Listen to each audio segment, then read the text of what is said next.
Had an emergency call today for a client having a showing at this property, and this tree seemed to get in the way. Broke out the trusty Husqvarna 445 Rancher, sharpened the chain,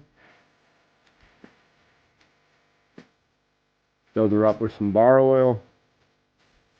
If you're thirsty, so topped her up with some fuel. Safety first, kiddies. Got to toss on that PPE. Let's go.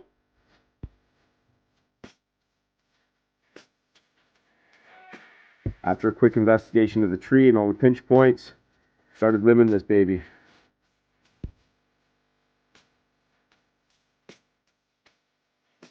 Quite a few branches here, so I want to make sure that you cut them up into manageable pieces, because I'm going to be the one dragging them around.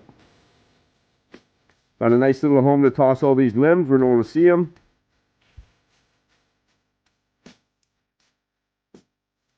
After dealing with the brutal branches, started bucking up some logs. Remember Millie.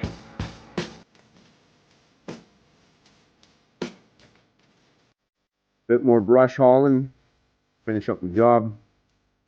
And there we go, access, baby.